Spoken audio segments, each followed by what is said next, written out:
Dude, I mean, if there's one thing that I feel is just wrong with the free market society right now, it's like walking down the toothpaste aisle in any store and you're like, oh, okay, there's 10,000 choices of toothpaste. You've got like your whitening, your like fresh breath stuff, your you never know which one to choose. well, I want whitening. Of course I want that. Do I want the all-in-one? Why would I never pick the all-in-one? They all seem so... Yeah, that's what I don't get. Because nobody wants cavities. Why would you select the one that's not anti-cavity? You know? I think all of them are anti-cavity, if I had to guess. I would hope so, but it's just insanity. Like, they're just... You're spoiled for choice. Can we have 4 choices? You know, there should be the one that maybe some people are allergic to, and then other flavors. Right? That's ultimately what it is, right? Is like, do you want mint or like, I don't know. I guess most is mint. I did find that I was like, when the certain toothpaste can actually like have an effect on your mouth health. Like I thought I had, and it was causing my teeth to become more sensitive. So no, there is. That's true. That's true. And then there's debates about how much fluoride is good, and then what. Now that I got kids, it's like what age to give them fluoride. Don't worry, I got plenty of fluoride in this bad boy right here. Oh yeah, there you go, man. Our water supply. Oh yeah. Who knows what's in that stuff?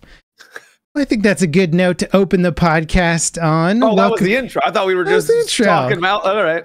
You know, yeah, I didn't feel like insulting you today. You know, feels good. The wonderful and abusive relationship of this podcast. Welcome to the Level With Me podcast, everybody. The mostly video game podcast where we also discuss movies, books, some current culture. It's been an interesting week, and if you guys would like to follow the podcast a little closer or support us, you can check out the Patreon links down below. We do a live stream on Mondays of the podcast and a post-podcast show for Patreon members. Otherwise, buckle up, sit back, get some popcorn. Get your sippy cup. Yeah, sippy cup, maybe some yarn. I don't know if you like to knit, you know, but that's what I always say I'm going to do once my video game career is over, is I'm just going to start knitting. Yeah, have you ever seen yarn bombing? No. Yeah, it's like people like knitting and then they'll like make a sweater but for like a tree or something. That seems like a really great use of your time.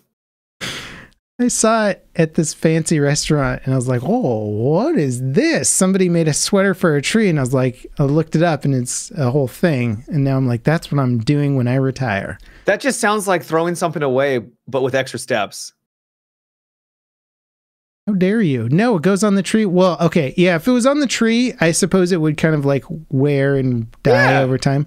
I was thinking about like doing it on like maybe things inside. You could do it to a lamp, Matt. There you go. Cover a lamp in yarn. When I come over and visit, if I see a bunch of like you'll know what's happened. Yeah, sweaters on everything. I'll know. It's my new thing. Yeah. I'm into knitting now.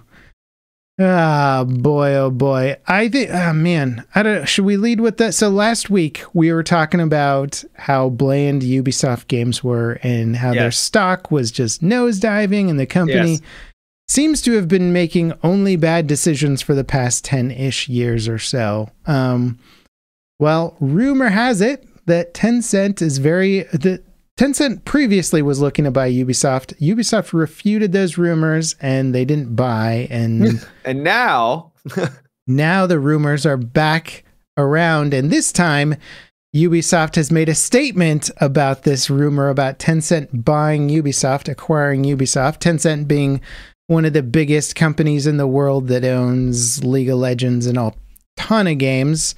Well, they hold like stock, like they are shareholders or whatever it's called, holding company or something. I don't know. They don't own like straight. But they in some they own the majority. But I hear you. Go on. They do straight up own a bunch of their titles, and in other things they own like a big percentage of a whole company. In fact, they got their fingers in lots of pies. Yes, they do. I mean, I think the vast majority of like American tech companies are partially owned by Tencent. It's insane. So Ubisoft released a statement today, which would be Monday, basically not confirming or denying that. It was like really weird. People were like, give us a statement about these possible acquisition rumors. And they're like, we always survey possible acquisition. Here, I'll read you the actual statement. It's regular reviews. Oh, we regularly review all our strategic options in the interest of stakeholders and will inform the market if and when appropriate. Okay, so, Ubisoft. Not no, but probably yes. Yeah, they could have said nothing and we would have the same amount of... In fact, this feels more like a confirmation than a denial. That they're in talks, probably. Yeah. Maybe not that anything's going to happen, but they're definitely like... Yeah, they're putting some feelers out and be like, yeah, maybe we should sell our company because this is really bad right now and we need money. They're probably just negotiating price right now. So they're not like showing their hand to the world yet. They're just like, yeah. So I think this is bad because we don't want one company to own everything. Oh, I was really hoping that Microsoft was going to swoop in and save the day and become a mega corporation for video games and everything would be under one umbrella. Yeah. I mean, it's funny because it's easy to champion a company that's doing well. You know, people champion Valve because they do a lot of things that people like. Right. Like, okay, but then what happens in 5 to 10 years when leadership changes and the next guy in charge is like, oh, we got to appease the shareholders. Let's do all this cringy crap to try and get short-term gains, long-term, like, destruction of the company. So yeah, Tencent acquiring Ubisoft would not be good. It's not to say that Ubisoft is necessarily going to pull themselves out of this ditch, this rut that they're in on their own. And I don't think Ubisoft is going to die. I think they've got too much. They've got too many like really large intellectual properties for them just to like disappear. No, they would just downscale. I mean, they've ballooned and bloated, and they haven't figured out how to reorient the company to warrant the massive expense sheet that they currently have. And so it would require just firing huge chunks of the company until they get down to a size where their actual market represents the people that they employ. Be nice if there was more transparency. Oh, and just to be clear, that if you couldn't detect the sarcasm, I don't want Microsoft to buy every company. I think that would be bad. But I wish there was more transparency and less misinformation spreading around there. Because you hear that rumor that everyone, like, well, not everyone, but a bunch of people are talking about that Skull and Bones cost $800 million to make.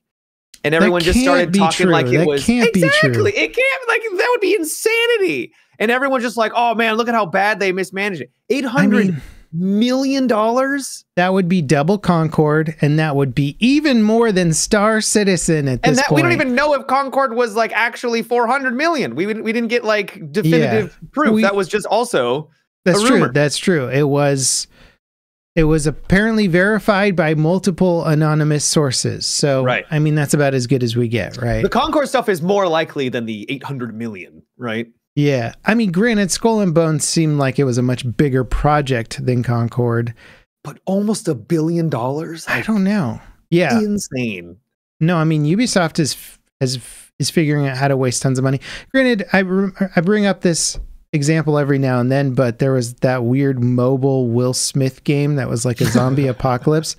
And I think it cost them, I can't remember what the price point was, but it was just an astronomical figure. Huge amount.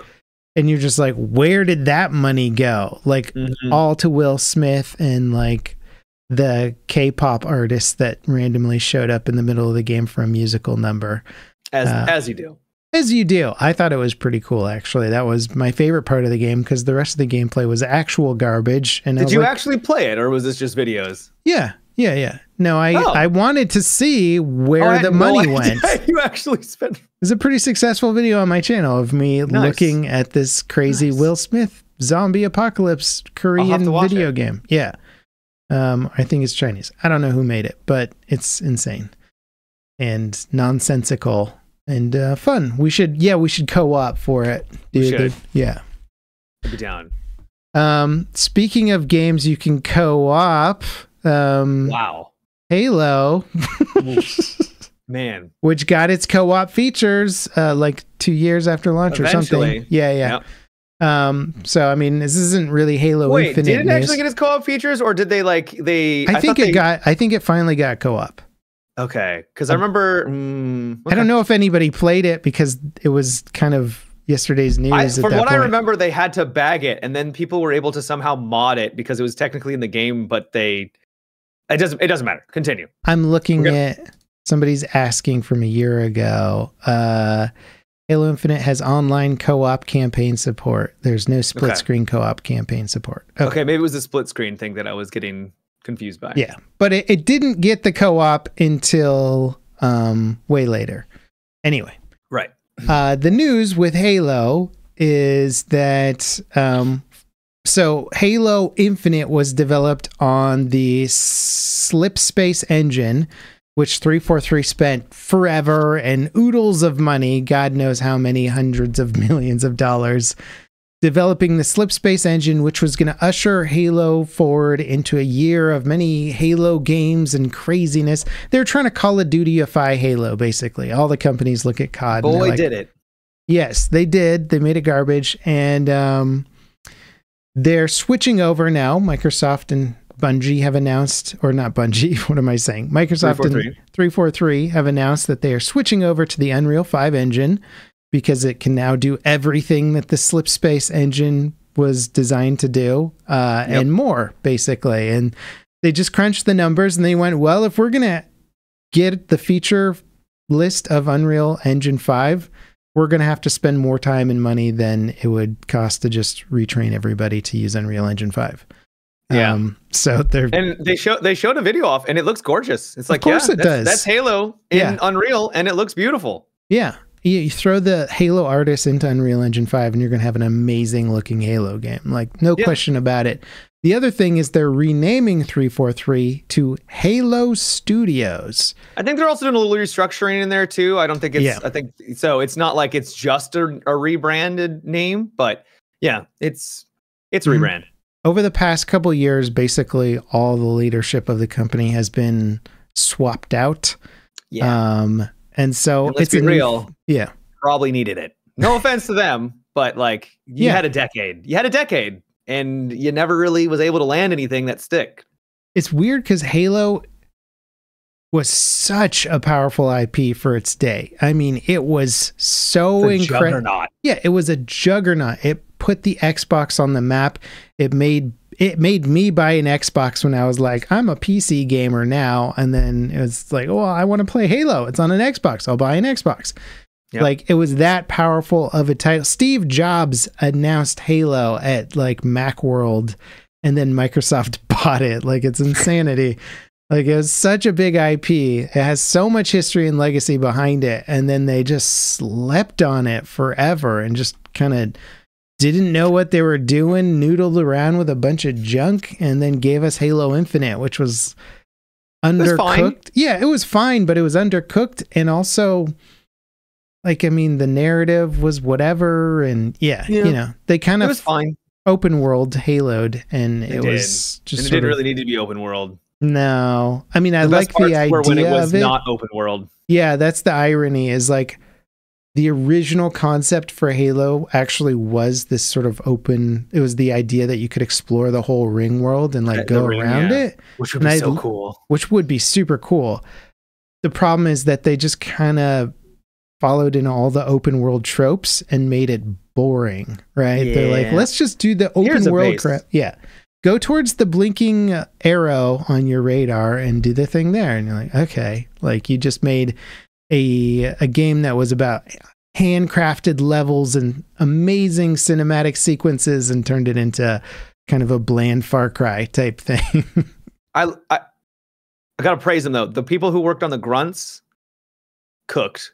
The amount of silly voices that they had, like the minions of Halo is what they are essentially. Yeah. They were so good. Yeah. Anyway, that's Halo Infinite, and then the one before that, whichever Halo game that one was also whatever. I hope that with the not only the rebrand and the restructuring, and now it's on the Unreal Engine, is that they can finally like spend time and actually develop a really good product. And I have a feeling that the engine probably was playing a role in slowing things down, and they had to make sure that things were working on the engine so that they could actually even implement it into their game. And that I'm guessing was a really time intensive experience. And like now they've probably cut out that middleman, which is good. So I'm hopeful that it will actually develop into a good game. Yeah, I think you're onto something, because we've seen time and time again with companies trying to use the Frostbite engine, which is EA's engine that they use for a bunch of stuff, and struggling with that, and their product comes out and it's like really incomplete and has all these issues, and they're like, yeah, we're just really struggling using this engine. And other companies too, like we watch Star Citizen try and make progress, but they're building an engine. They have to build all that tech before they can add a feature in, and it's just a huge amount of time. And it's not to say you don't have to build out tech for Unreal, but you have all the foundation is there for you already for the most part. How do you feel about all these game companies, large companies going to Unreal? I know that some people have expressed concerns that all these games being on Unreal could become a problem. I don't know. I haven't looked into their justification for it. It's not great to have an engine monopoly. Unity really screwed the pooch, and just Unity's not a bad engine. It's good in many ways, and it's very good to have that competition. What Unity did is it really kick-started the interest in Godot, which is the open source free engine. Alternative. It's certainly nowhere near on the same level as Unreal and Unity, but that's how Blender started as well. Blender being one of the more popular 3D animation softwares now, it came out as a free alternative to all the Autodesk-owned 3D software at the time. And so I'm hoping Godot ends up becoming a really good alternative, but it's not good to give Epic so much power with Unreal. And a really interesting thing that they've done is Unreal's actually become the most popular VFX software, like CGI software used in movies and shows, because beyond Blender? Well, in working in unison with Blender, where you would make the assets in Blender, put them in Unreal to animate them, gotcha, do all the composition and stuff. They did this because they made the engine free for anyone to use. And so TV shows were like, well, why would we use all this super expensive software when we can use Unreal? Guess what Epic did basically last year is they said, we're going to start charging a licensing fee now for each seat if you want to use it for cinematic stuff. So they, over the course of many, many years, they trained an entire industry to rely on Unreal Engine. And then they're like, aha, now it costs money. And so that is the lesson of why you don't want a company to monopolize the software market like that, and that all of a sudden the reason why you're using it in the first place gets rug pulled from you, and now you don't have an alternative. Though, to their credit, I don't think it's bad for them to try to, monetize their open product. But no, I think if it is a monopoly, then it's like, well, they can just rug pull hard. Right. They can be like, oh, now it's all of a sudden, it was a reasonable price and everything was fair. And now it's, twice, 3 times as much more money. Yeah, I hear you. It's hard because these companies, to get a market share, they sweeten the deal really, really intensely. And then that is not sustainable for them because it's very expensive to develop an engine and make it free for everyone. What, are you saying Game Pass wasn't actually $1? For like 6 months? Well, it's like console developers, for the most part, they sell the hardware at a loss. They make up for it with the game sales, and everybody complains about the cost of modern day consoles. And it's like, yeah, but also they're literally selling the hardware and development. Have you seen the cost of these graphics cards? Like, how are they able to do $700? It's insane. Yeah, there's no way that they can sell a console for like $700 and it still makes sense for all the R&D and everything. But anyway, the long story short, no, it's not good for everybody to go Unreal, especially when it comes to the workers, because people train themselves up on Unreal, and then it gets much harder to pivot towards any other game engine too, because you're like, yeah, I know how to make that work in Unreal. Oh, you're working in Unity, that engine that now is only 10% of the market. Oh yeah, that's going to be tricky to jump over to, and it's going to become less attractive. So I don't know. I'm just hoping, I'm waiting for Godot to become a powerhouse, and hopefully it will be. That, the sounds of it, it's stepping in the direction. That Vostok developer guy has really focused on it and is showing how good it can look for an FPS game, which is like a huge, I think that's really helping the engine kind of stand out a bit, because as long as you can make an FPS look good, that's kind of the gold standard for whether or not you can have a good game engine. Is like, yeah, FPS games. That's what people want, or third person, whatever. But open world 3D environment, gotta look good. Agreed. But yeah, part of the other announcement of the Halo switchover is that they seem like they're just going to take as much time as they needed for the next game, which you were talking about. So yeah. And I think that they're also, hopefully they learn their lesson not to have, there's a churn in the game industry, and this is true for tech too, but contracting people, firing them, or having them work on something and then like hiring another contractor who didn't even work on it before, and that's just revolving door of contractors, and it's like they don't know what you're trying to do, and this is why it's taking so long. And you gotta a lot of tech industry, I feel like, does not reward their long-term employees very well. They will be like, hey, you've gotten the skills, you know what we want, but we're not going to give you a raise, we're not going to or we're not even going to keep you around. It's like, just reward the people that are helping you out. And yeah, it may cost you money in the short term, but in the long term, if they actually do a good job because you give them the chance to do a good job, you might be rewarded with a good game or a good product. Yeah, it's hard, man. I can't imagine what the structural dynamics are of trying to manage 100-person development. Oh, it's got to be really challenging. Yeah, it's got to be crazy hard because, yeah. And from what I did hear, Halo used a lot of contractors, and that was one of the reasons why it suffered so much. I could be wrong on that, but that is what I heard through the grapevine. Was there's just so many contractors, and it's hard to manage all those different people coming in and out. Well, and speaking from my own personal experience, every time you bring somebody new into your production pipeline, there is a huge amount of onboarding that has to happen before that person can even get up to speed. Yeah. And even once they're kind of up to speed, there's then a refinement process of like, yeah, their first work is okay, but it's going to get better by the second time and the third time and the fourth time. And if they're a contractor and then they just kind of evaporate after their contract ends or whatever, you're just losing a huge amount. You're starting all over again. Yeah. So you're taking somebody who's been trained up to do the things really good for your specific product and then trying to start it again. And so you're just going to get crappier work every time you have to hire a new team of people, and it's going to be slow, cumbersome. So yeah, it's always ideal to build up that core team of people. I think about that. Is it Sean Levy, the Hello Games guy?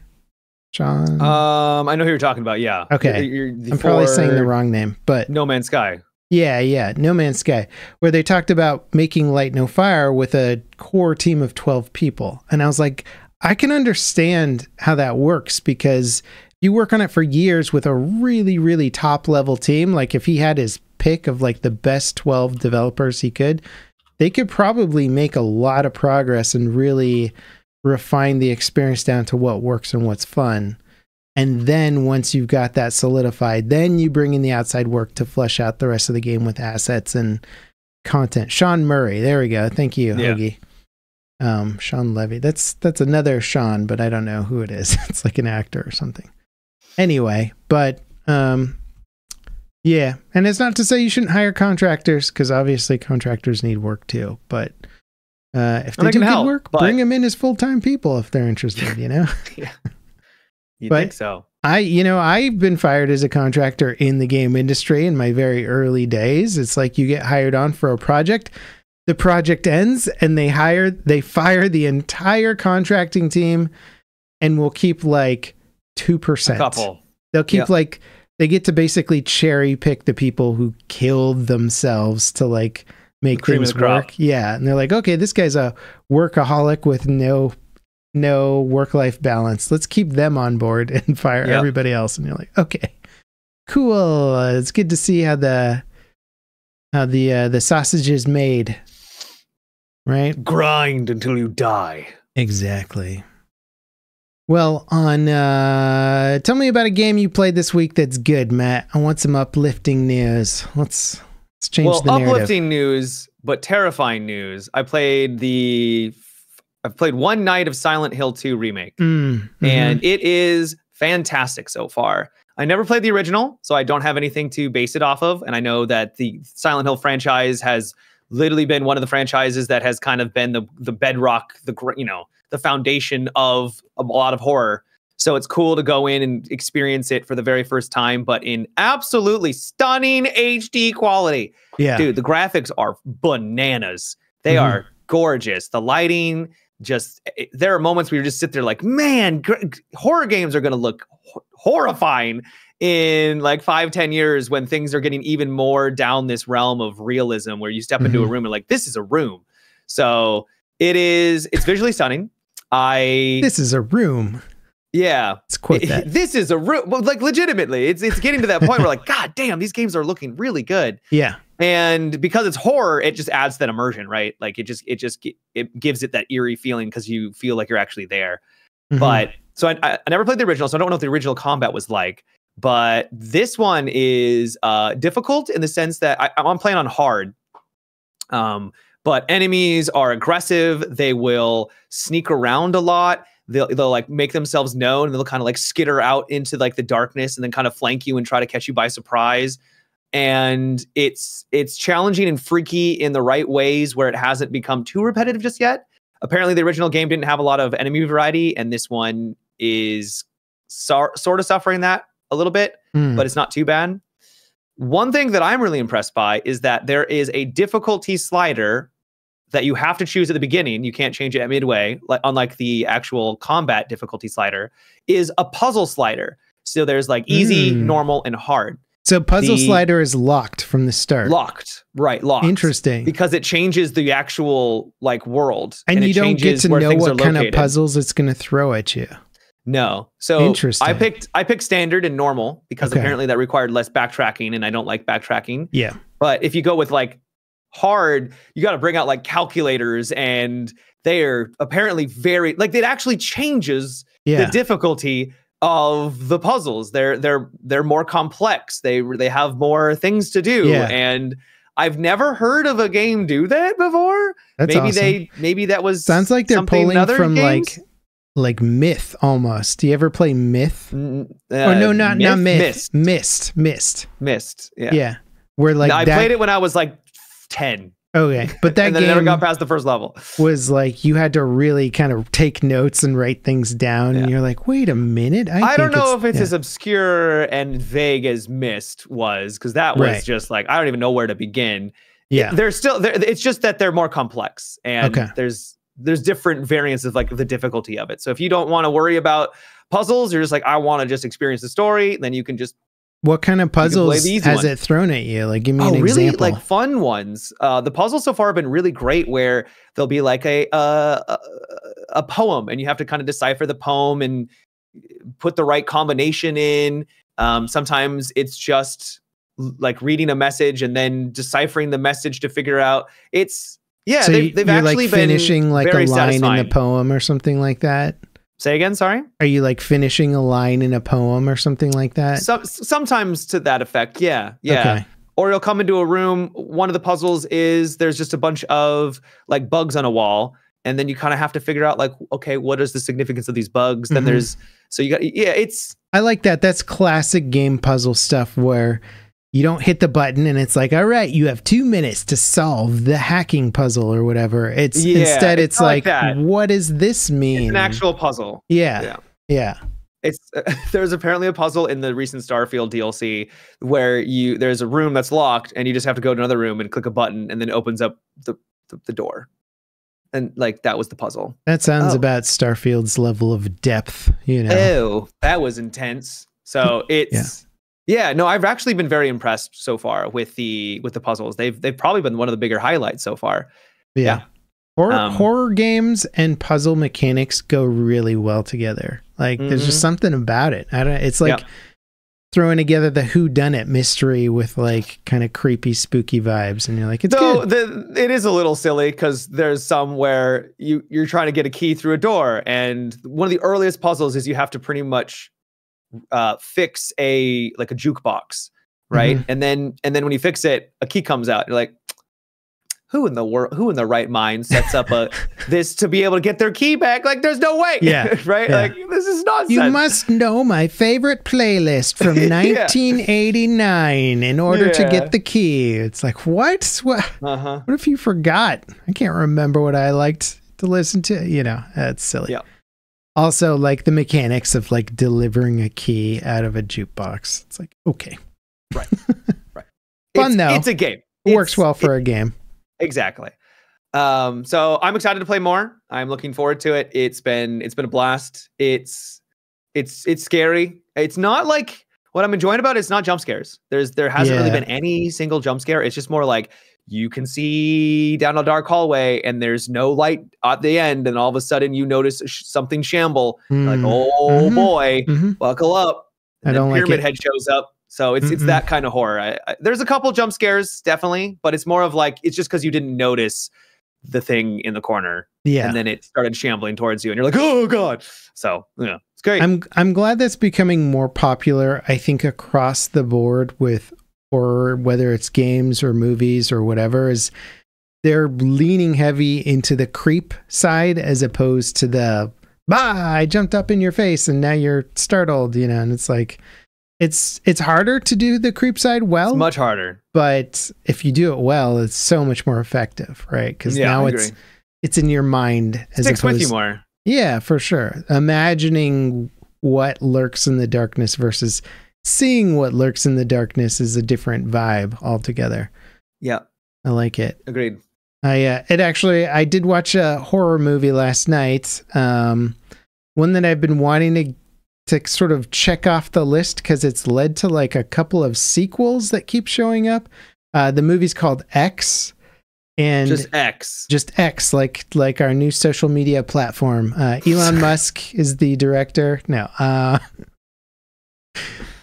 it's basically Texas Chainsaw Massacre, but with a few twists and turns to it that make it kind of a new thing. It was good. I enjoyed it. It was like an homage to classic 70s horror films, and it's led to like two related movies. One's a prequel, I believe, called Pearl, and then there's another one called Maxine, which is somehow related, but Maxine is spelled with 3 X's. And I'm like, oh, it's the third movie.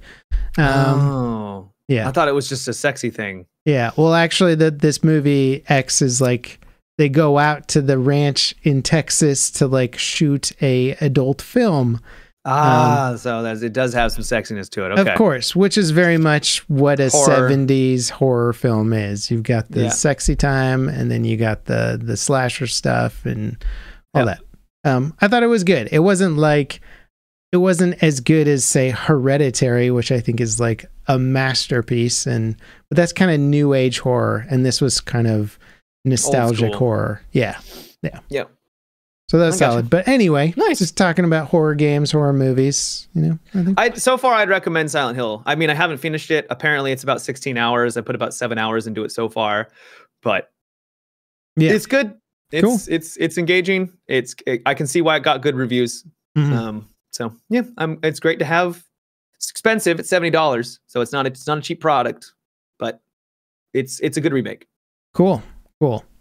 I jumped into a little indie title on Steam that I've been watching videos of for a while, and I knew it was going to be a hard game to get into, so I just never pulled the trigger, but I finally jumped into a little game called High Fleet.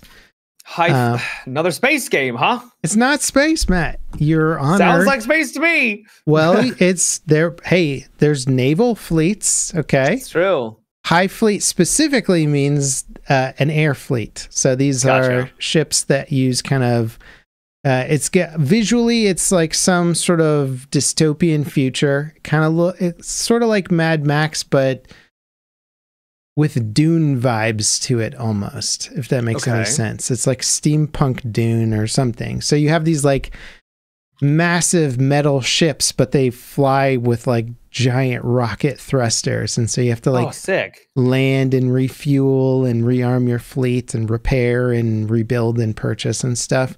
It's got a lot of fun stuff in it. It's like, you ever play Lunar Lander, that very old school like 2D black and white game where you're trying to land the lunar lander and you only have a certain amount of fuel and you can't impact the landing pad too hard or you break it? Everything breaks, yeah. Yeah. No, I know what you're talking about, but I never played it. Okay. It basically recreates that for the landing sequence. So this is a side of the scroller. Game.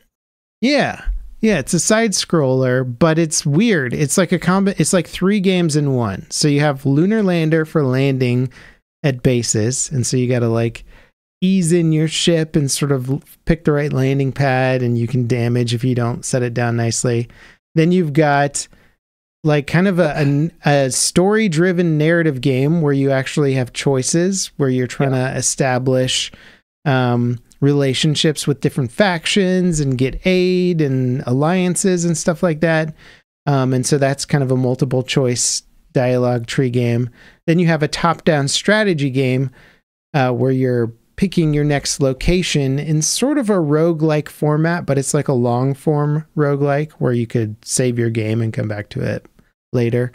And then you're like tuning your radar and your radio sensors, and you can like dial in on fleet positions and stuff, and that'll like give you an idea of where you might want to go next if you're trying to avoid combat or you're trying to ambush somebody. So it's got this very retro future vibe to it, and I do like it a lot, but it's got that indie game problem of it's a very deep game with very poor tutorials on it does have tutorials to its credit. It's got tutorials, but the tutorials are like, here's the base layer of the game. I'm like, okay, well, how does the entire other layer of the game work? And they're like, well, you'll get to it. And they're like, well, you'll figure it out just by trial and error, blowing things up. Yeah. So I definitely had to watch a few YouTube videos before I was like, oh, that's why that thing does the thing that over there. And you can build your own ships too. You can like take parts off and add new rocket thrusters on and weapons. And there's countermeasures and flares and bombs. And the graphics are actually pretty cool for the combat. Like they did a good job with it. So nice. I'm still too early to give it a full review recommendation, but so far I'm intrigued by it, and I want to go deeper. It's got a very good artistic vibe to it. Yeah, no, I'm looking at the pictures of it, and it does look really cool and unique. Mm-hmm. Not what I was expecting when you brought it up. High Fleet. Yeah. You think I only play space games, Matt? Come on, bro. I mean, it's kind of space adjacent. That is why I'm playing it, actually. It reminds me of a spaceship. Yeah. That's fair. Yeah. But I think they're still working on it. And there's like all these YouTube videos on like making insane ships in their little ship builder and dropping nukes on each other and stuff. So I hear you've been playing some super exciting games. First, I thought you were going to tell us about your favorite mouthwash brand, Matt, because I was we can wait on that. Did you? Okay. Because I played the final season 4, and I heard you played the final season 4 as well. Mm-hmm. Mm-hmm. Have you been enjoying it? Yeah, I think the game has hit its stride, man. Because I've also got like Tomographic. I know some other people that have really been vibing with the game, and I'm like, wow, is this the rise of the finals? Have they finally kind of found their footing, and they're going to start growing a little bit? I hope so. It's first of all, I should say I'm a huge fan of Embark because they're kind of like the child of DICE and the Battlefield studios, and there's a bunch of new Swedish studios kind of coming about because of that. But Embark they seem like they're taking risks, which I like, especially when it's a studio that's not really small. They're like a bigger studio. They've taken the Unreal 5 engine and they've added some crazy netcode to it to add insane destruction that is server side, and it's super cool tech. And it's just like, I want the game to do well. It was a little rough in certain areas, mostly balanced stuff when it came out. It was like pacing and flow because they were inventing a new game, essentially. They're like, this is our idea for a game. It doesn't really fit into an exact mold of other genres. I mean, it's adjacent to them, but it's not really them. You can't use other games as a blueprint for how finals play. So they had to figure it out, and they're on season 4, and I think they've figured it out. I think it's really fun, and you can still approach it as a casual game, which I like the most, where it hasn't gotten to the point where I'm feeling like I need to get super serious about winning or losing necessarily. Like, it's fun to take it seriously, but I'm not upset when I lose. Like, it's still fun to lose, which I think is great. Like, you have to have a game like that where you still have epic moments and then you lose and you're like, oh, well, it's a good game now. Like that moment where that thing happened. And there's tons of that in the finals when you're just like, dude, that moment when you brought the whole house down and like everybody died and all that stuff, it's really cool. And they brought in some new cool tools to be able to manipulate the environment. Like the sandbox is their environment. Mm-hmm. And when the game came out, they had some great ways of being able to manipulate it, being able to use like an RPG. They had C4, open up walls and stuff. But now they've added in like a drill bit thing where like you you shoot it against a wall and then it will like drill for a second, then blow up. That's really neat. They've got it where you can literally just make a wall disappear and then it will reappear after a while. That's awesome. So they've added to their repertoire of map manipulation, which I think has really fleshed out the game more. But also, it just feels tighter. Like it just feels like the game. Like I feel like they've done things to the numbers of like the cash out system. Feels like it's taking longer to cash out, so it's giving more time for people to be able to actually react to what's happening. I could be completely off base on this. But it, like you said, it does feel like they've refined the formula more so than they did in the past. Yeah. At the beginning. Well, and they've been talking about it in their devlogs a little bit too, where they're really looking at all the data and like going, okay, well, heavy's the least popular class, but it has the highest win rate, you know? So they're like, it's boring, but it's really effective. Yes. And so they're like, okay, we need to start tweaking the numbers, and they're like nerfing some of the heavy stuff while boosting its gadget stuff. And it's cool. They're really like looking at that data, trying to interpret it and trying to fix it. And it does feel like the game is just so much more. I don't like the word polish because polish makes it seem like it had rough edges and bugs, but it's really just that they didn't fully understand all the balance and pacing. And so that's just getting refined, I think, where it is just all about the nuance. So you're not going to get in and be like, well, this game looks like a completely new experience now. It's like, no, it looks still like the finals, but it just plays smoother now. And it's great. Also, I don't think they're falling into that. Hopefully they don't fall into this problem, but it seems like they're going to avoid it where you get a game like League of Legends where they just keep adding stuff to it. So the point when you try and get into it as a new player, you're like, oh my God, there's 10,000 characters I have to learn and memorize, and I have no idea what I'm about to walk into. The finals hasn't quite hit that, and I hope that they can. Well, not even close.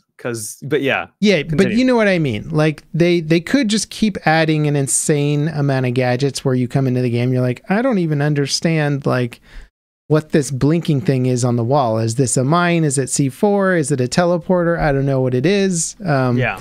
That could be overwhelming. Hopefully they can keep that under control, because I think that's one of the nicer things about it is getting back into the finals. I don't feel like I've fallen off of some sort of meta like knowledge curve where I just get in. I'm like, I'm getting owned by everybody now and I don't get the game anymore. I do have some criticisms with their gadgets and their weapons though, because a lot of them are very fun and effective, but man, does it take a long time to grind them. I was like, I want to try out this new weapon that just came out. It's like 1,600 coins or whatever, their in-game currency. And I was able to buy like one or two things when I came back, but I didn't have like a huge stock of like stockpiled. So I was able to buy one, and that was it. I was like, okay, well, let me play for 6 hours, and then maybe I can buy another one. It's like, I want to experience the content. I want to experience what the game has to offer. Did you buy the season pass, Matt? I did not buy the season pass, no. Yeah, does that give you like coins or something? I think it gives you a pretty good boost. Okay. Well, I did not know that. I just assumed. Well, support the company for the game that you like. I didn't know that the season pass came with the coins. I didn't know that. I think it does, but don't quote me on that. Okay.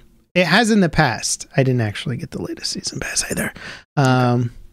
So I don't know. Because they do have really, like, there's the dual pistols for the heavy. It's like, that looks sick. I'd like to. Oh, they're 1,600. Oh, there's a new gadget. 1,000 coins. You really had to pick and choose. And then on top of that, if you want to have an optic on your weapon, that's also now costing currency. Which, by the way, is great that they added in optics. Love that. Yes. But the fact that they cost currency, why? Just let me customize, please. Yeah. It's the free to play game syndrome, which is we would love to give you all of that stuff for free. Grind. Just keep playing our game, because then you're more likely to buy something from us. It's tough because they've chosen their path, right? It's not a $40 game. It is a free to play game. They've picked their path. They got to create that incentive. Cosmetics, I just don't think are enough incentive.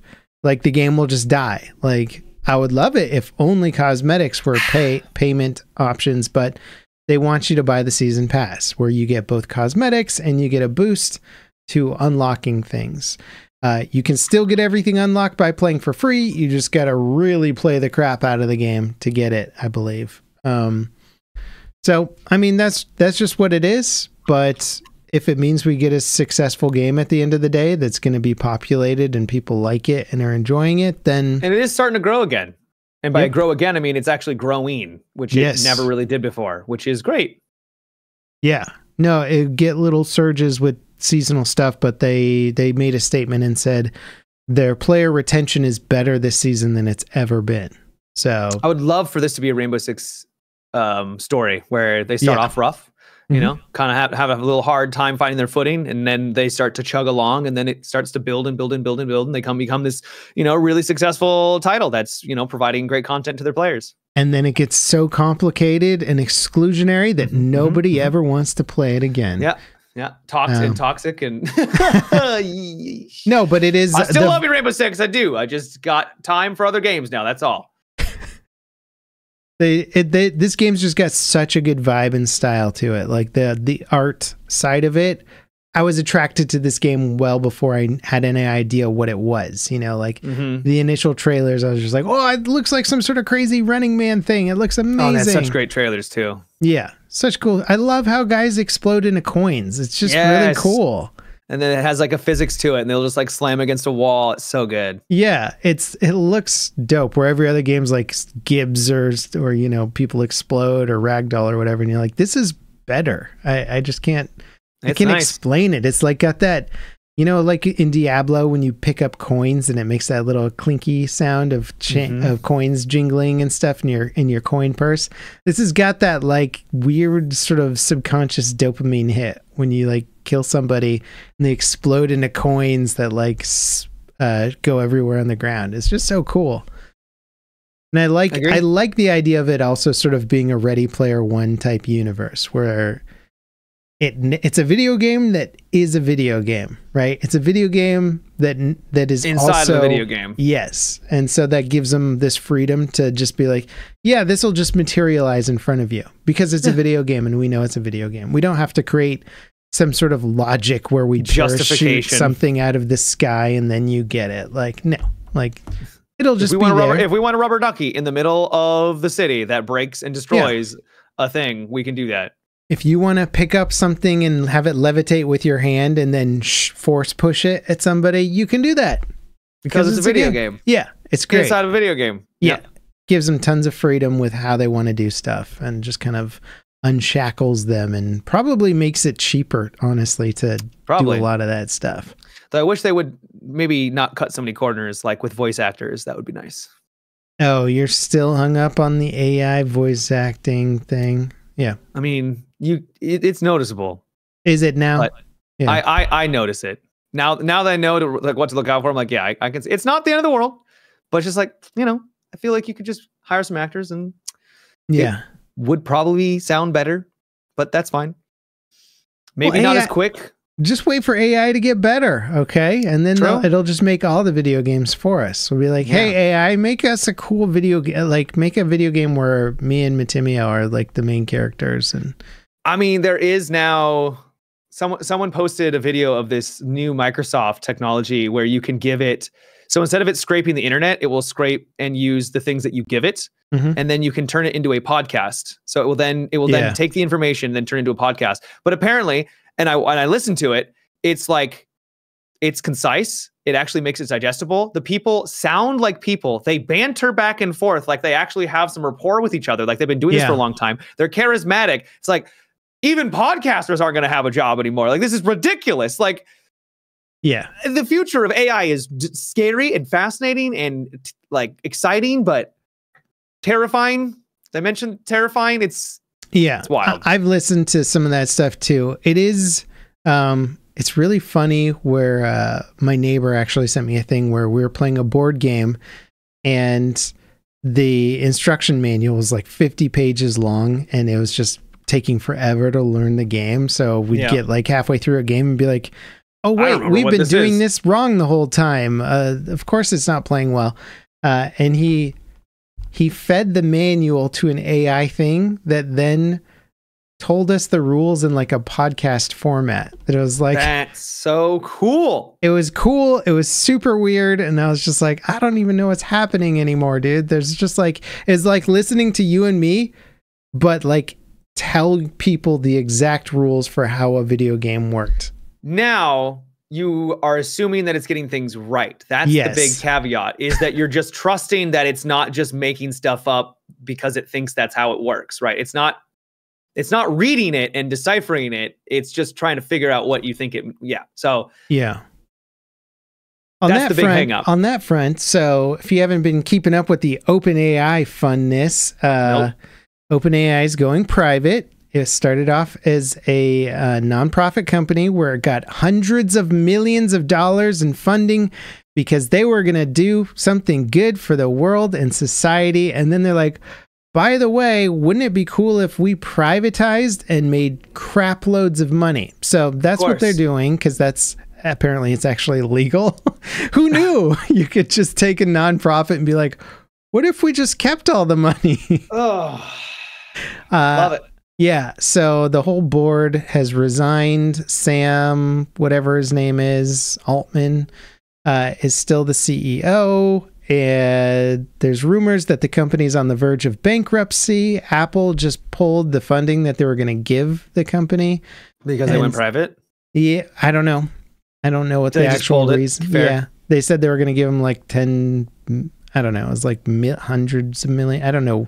They're working in giant numbers here. Trillions of dollars. Yeah. So there's going to be some interesting shakeups in the AI scene, and people are also sort of saying that maybe they're overplaying their hand in how impressive the next build is going to be, but we'll see. I have a feeling it's going to plateau for a little bit, but I could also be completely wrong. We might be like 2 months away from, what's the Terminator AI that kills everybody?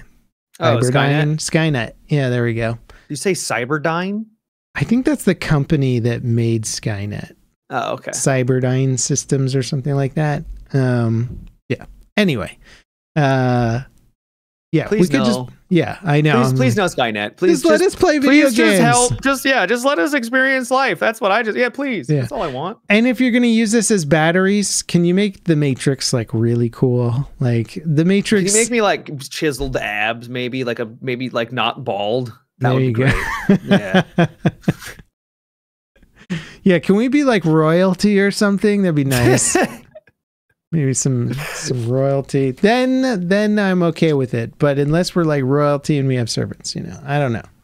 I don't want to just go into the Matrix and then just same exact life, like give me some, like let me fly or something. That'd be cool. Maybe it's just an episode of Dragon Ball Z and you're Goku. There you go. Yeah, that'd be sick. No, that's just my fantasy. Okay, just fair enough. Yeah. Yeah, I did see somebody who ran I think it was like GTA 5 or something through a image generation AI software that turned it into like a vision of what maybe GTA 7 would look like or something, and it looked insane. It was really impressive, but I think we're still a little ways off from the AI being able to do high fidelity game generation on the fly. A little bit off. Little ways off. All right, Matt, I'm dying to know what this whole mouthwash game thing, whatever. It's called Mouthwashing, and it's a indie horror, psychological horror title. It's called Mouthwashing. Called Mouthwashing. Yeah, Mouthwashing. Okay. The premise is that it's on Steam? It's on Steam. Okay. Without spoiling really much of anything, you're on a ship.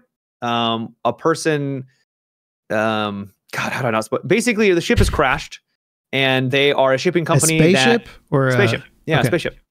and they are like 200 days into their trip, and they're out in space, and they crashed. And now you got to figure out why. Why did they crash? Who done it?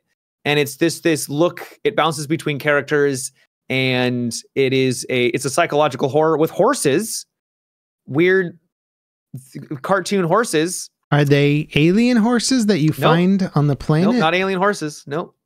No. You just brought horses. Well, it is a psychological horror. So it's kind of like in your head sort of a thing, kind of a spiel. I don't want to spoil too much. Okay. But is this like, what are we talking here? Is this like, I need to look it up. Is it like a 2D game? It is a 3D game, but the graphics are very minimal, and it's got a stylized visuals to it. I just Googled mouthwashing like an idiot. And it gave you mouthwash. Yeah. I was like, the graphics look really real, Matt. In fact, they look like actual real. Oh, this is somebody mouthwashing. Okay, got it. Uh-huh. Yeah. Okay, yeah, this is weird looking. Yeah. But yeah, who's the bandage dude? Is that a giveaway? His name, what was his name? I can't remember his name. He's not looking too good. He's not looking too good, no. But it does explain why the game is called Mouthwashing, but I won't get into that because it's a bit of a spoiler. Okay. And it's only like 3 hours, three and a half hours. It's very quick. It's very short. It's like $10. Mm-hmm. And it gets very dark quickly. So if you're in the mood for something weird and you want a dark psychological horror that it involves characters and like you got to read, there's dialogue and everything, but yeah, it's unsettling and creepy, but not like there's like no jump scares at all. It's not one of those kind of games. It's just based on the visuals of the art that pops up for the game is a guy in a full like body bandage, I assume after the ship crash or something. Mm-hmm. And like his skin is like all burned off and his eyeball is just poking out through the bandages. Just staring at you. Because he's got no eyelids, or lips for that matter. Or really much of anything. Yeah, he's not doing well. So yeah, it's that's the vibe I'm getting from it. Well, that's interesting. That's cool that you can make a 3-hour indie game and people like it. Oh, his name is Curly, says Matthew in chat. That's right, Curly. Well, cool. I like that weird games like this can exist, like they would never exist if there wasn't a prominent indie scene churning out weird ideas. Have you ever played Papers, Please? I have, yeah. I didn't like it. Okay. Interesting. I haven't played it, and I've seen that the reviews are like through the roof, but every time I watch the gameplay, I'm like, I don't think I'd enjoy this. It looks kind of boring, but I didn't like the premise was cool, and like there's decisions you make have an impact on the people that you're letting through, or things that happen on the other side when you let them through. But the actual gameplay was just I don't like having. So I am someone who is very OCD. I hate to use that word because I think that when people actually have OCD, like they're like, shut the hell up. You don't know what you're talking about. Yeah. But I have to be like, check.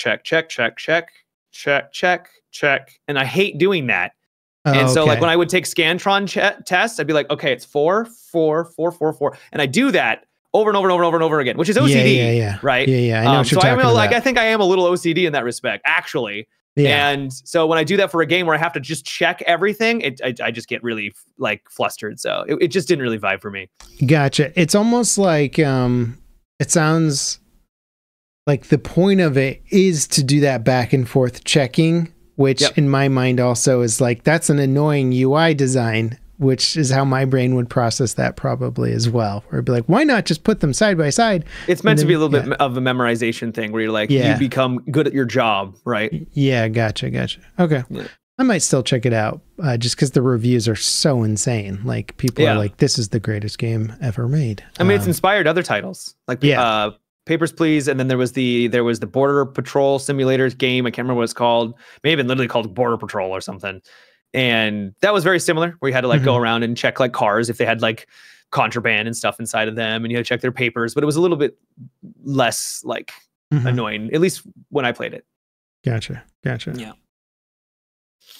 Well, you watch or read anything interesting outside of the gaming sphere? I watched the first 3 episodes of Vox Machina Season 3, which is the Critical Role Dungeons and Dragons anime. Yep. Animation. The Legend of Vox Machina? Yep. Interesting. Is it on Crunchyroll? Where do you watch it? It is on Amazon. Amazon Prime, yeah. Ooh. You like it? It's good? I like it, yeah. The biggest complaint that I have, especially for Season 3, is it's moving very fast. Okay. So they cover an unbelievable amount of ground, because the Critical Role is literally a Dungeons and Dragons campaign with a bunch of friends who just made it. They are now, I mean, they're so big. Yeah. Who would have thought people playing D&D would get so cool. large? It's really cool. They now are an anime, right? Like, it's nuts. It's super cool. So I always tell people, I don't know if I like it because I love the people are really, like, they're great people, right? They're wholesome and they're just good people. So I don't know if it's because I like them so much and I love the characters that they've created, and now I get to see them on the television. I don't know if that's why I like it so much, or if it's actually a good show. Yeah. I've heard that, especially if you haven't watched or listened to their podcast, that it can be, it's very fast. Like, they're just speeding through stuff. Okay. And Season 3 is no exception to the rule. So they're going a little quick, but it's fun. I'm enjoying it. It's a good time. That's cool. I need to catch up on their whole crew thing as well. Like, feel like in my dad gamer years, the D&D could easily creep its way into my gaming lineup. It's a slippery slope, because you have, well, it's maybe not even slippery. They have 3 campaigns now, and I think every campaign is over like 150 episodes, and each episode is like 3 hours or more longer. Like, it is a mountain of content if you want to dive in. Yeah, it's a lot. That's crazy, man. That's cool that and this is like, they just do this. This is like what they do. This is basic. Well, so they still do voice acting on the, like, I'm not saying that this is their only job, but I think this has made them, like, I'm pretty sure all of them are well off now, because, and they deserve it. Like, they're very good at what they do now. How cool is that, though? Is like, I'm sure they can afford professional writers and people to build these campaigns for them and stuff. So they're just like, we just get to experience this epic, legendary journey of D&D together. Like, well, they apparently they don't even use writers. So Matt Mercer is like the helm. He's the dungeon master, the games master. Yeah. He's writing it by himself. He doesn't, because he's one of the cast members is his wife, and she's just a normal player. But he doesn't actually tell her what's going to happen, because then that kind of ruins the whole point of D&D being, it's basically live improv, but you're role playing as characters. Well, it helps. I can see how having kind of like, so are they all actors then? Is that how it is? Voice actors. Okay. But I'm sure they probably have some classical trainings in improv stuff. Yeah. I wouldn't be surprised. That would be massively helpful, I would imagine, as a dungeon master. It does come across a little cringy at times, for sure, because it's like they're role playing as characters from a fantasy world, right? So you just have to kind of get over that. But they have some of the best. There's a moment in campaign 2, I won't say what it is, with Jester, who manipulates another character, and I'm like, how did you do that? Like, they constantly get criticism that it's like pre-recorded, or they like planned it out, because of the crazy stuff that happens. Like, they're very good at what they do, and they've said that no, it's all improv. Like, we're just, we've just been doing this, and when you can spend all your time thinking about this, like, cool things can happen. That's cool. Yep. Awesome, man. I'll have to, I think I'm gonna check out Critical Role when I do some modeling or something later. It sounds like I'd recommend it. And you could just jump into like campaign 2, because that's like they're more. Okay. Campaign 1 starts off where it's like, hey, we're just trying this. Like, this is our home game, and we're like in the middle of our campaign, and then they just kind of go from there. Campaign 2 starts like very beginning, introducing characters. Bam. Yeah. Cool. I watched, I finally got around to Deadpool and Wolverine. I don't know if that's even the name of the movie. I think it is. I haven't seen it though. Okay. It finally came out to streaming. I hear it's good. It's fantastic. Honestly, the writing in it is it's funny because Deadpool is obviously a very crude type of sense of humor. But the writing is just so good. The comedic writing is fantastic. I hear it's hilarious. Yeah. It's really just punching above where, like, I like the other Deadpool movies, but I think they've really like refined the art of what makes a great Deadpool movie, and like they just knocked it out of the park. Isn't it wild how Ryan Reynolds had to basically leak? I think he pretty much confirmed without confirming that he leaked the original concept for that movie. Yeah. Deadpool and because they weren't going to make it, right? And then he wanted to get public to get on board with it, and now it's one of their biggest franchises, one of their biggest movies ever. I think it's made over $1 billion for Deadpool Wolverine. Yeah, and also I think for this movie, they were trolling Fox during the film because I think Fox didn't want to like make this movie or something like that. Oh, really? Yeah, and so they're just bashing on them throughout the movie, like in really funny ways. And you're just like, wait. So like the first two movies were huge hits, and then you wanted to, I don't know what the story is. I'll have to read up on it, but like they clearly bailed on funding the Deadpool Wolverine movie in some way, and they had to go somewhere else for it. But yeah, like that is like an instant win. Who could pass on that? That's insane. Well, that's the thing is like, I feel like these executives, they don't know what is going to make a good movie. A great example of this is the new Joker movie, Joker 2. The first one, apparently, I don't know who was in charge of it, but they didn't go all in. They had other companies kind of like, fund it as well. And then for the second movie, they're like, no, we want the full thing now. So we're going to give you all of the funding so that we get all of the return. And then it's turned into like one of the worst superhero or super villain movies like out there, right? Like it's getting absolutely bombed. So I don't even know if they really know what works. They're just kind of like, yeah, we think it's going to work because the first movie went well, but it's hard to trust them. Yeah. For sure. Okay, it had to do with because like Fox was X-Men and Disney acquired some the other Marvel stuff, and then there's been that weird stuff where you know how like Venom was like owned outside of the Marvel universe, and so the Venom movies were separate. I don't know. So it's just a bunch of weird stuff like that, and I guess Fox made it difficult to get this made for a while or something. Not surprised. Yeah. Very like when they, you know, how they say breaking the fourth wall in the movie where the actors talk to the audience. I mean, this movie is like, they're not even breaking the fourth wall. It's as if the fourth wall has just been lowered from the start. So the whole movie's like, you're just having a conversation practically with them. It's very funny.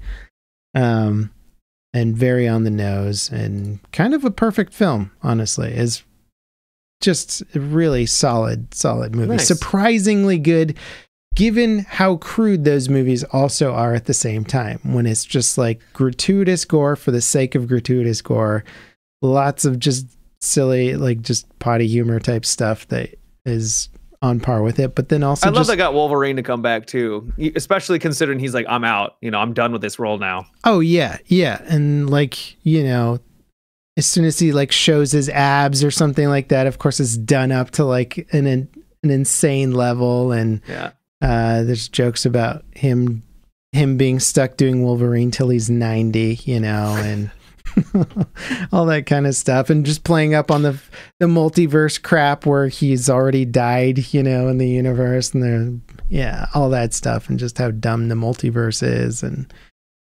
they're having fun with it.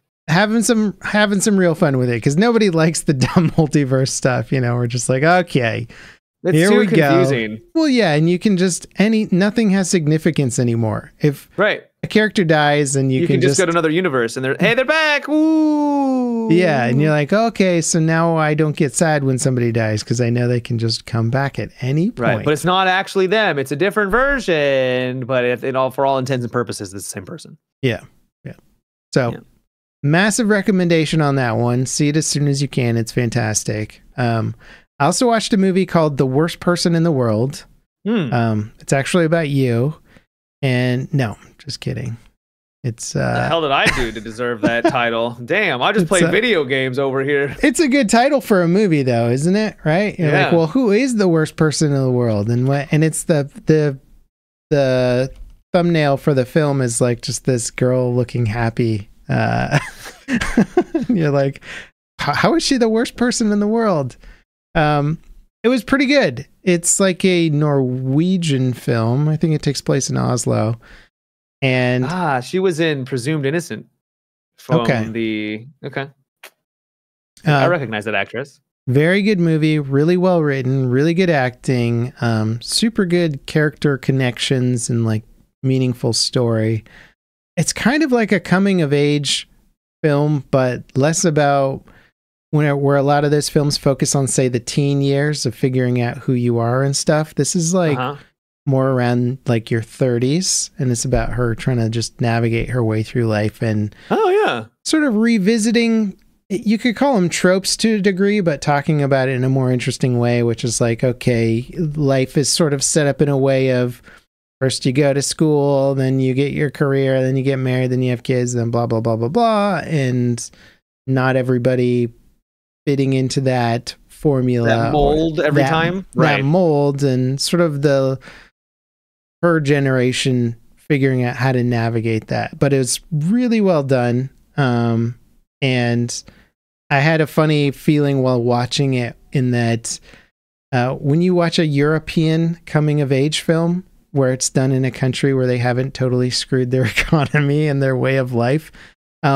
their crises are not financially driven, which is like every US made movie about like, oh, I'm in my 30s and I need to figure out what I'm going to do because I have nothing, because all my money goes to like paying for just making it day to day. And this didn't really have that. This was about them being happy and figuring out what makes them happy, as opposed to, oh, I need to get my paycheck, for the next thing. And I couldn't shake that feeling the whole time because I was like envious. I was annoyed. I was like, you're living in the ideal situation and life is still not good. And obviously your feelings and the things that are troubling you are significant, but also I'm having a really hard time getting over that because you don't have the same stresses that somebody living in the States has. You don't have to, all of a sudden start making drugs on the side and break bad.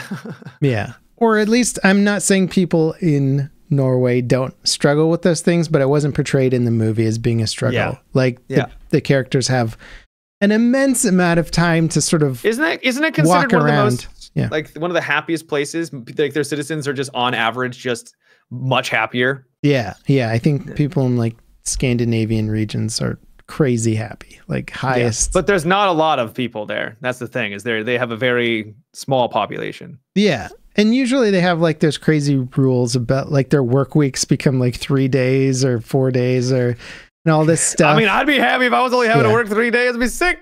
Granted, I just play video games, so it's not really a big deal. Yeah. There's actually a funny joke in the Deadpool movie talking about the work weeks in like Finland or something like that.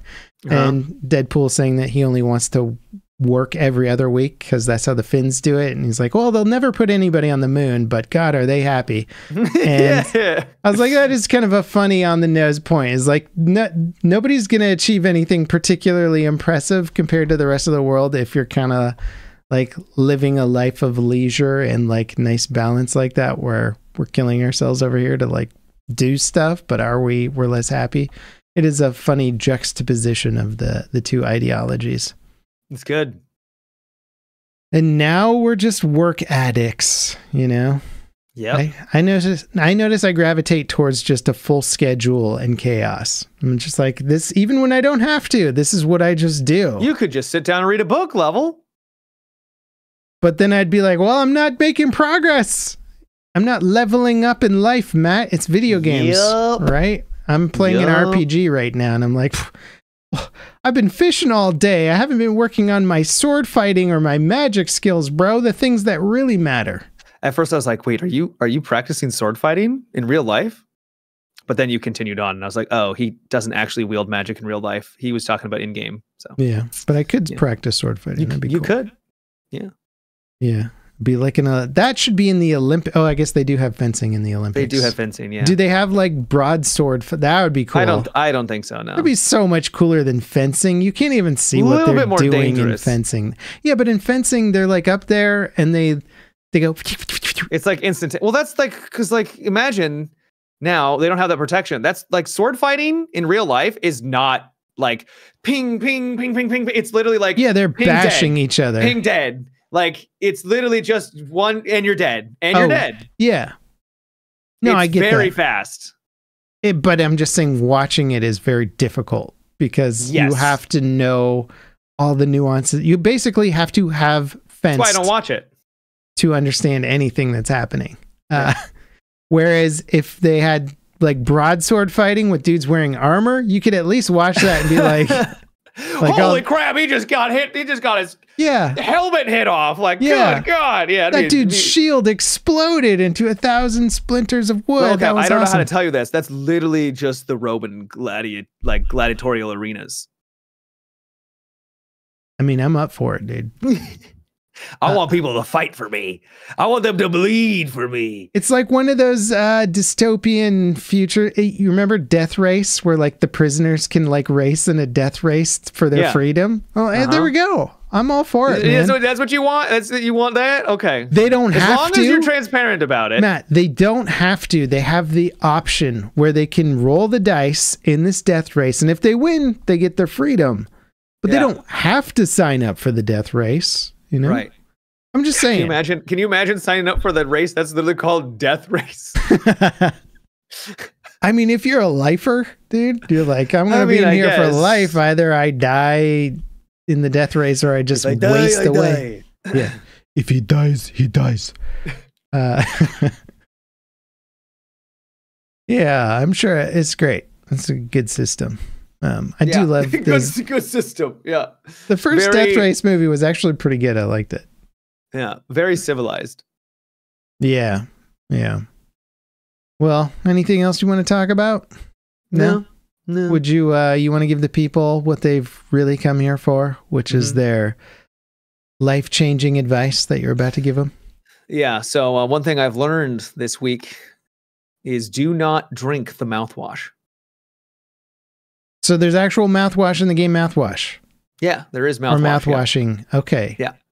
This is the most perplexing game title and description. You've said there's horses, there's spaceships, there's mouthwash, and the game is called Mouthwashing. Yes. I have no idea it's craziness, but guess I'll just have to buy it. It's 3 hours long. All right. I'm intrigued. Well, thank you everybody for coming by to enjoy the podcast, and we'll see you here next week on Wednesday. Bye-bye. Bye-bye.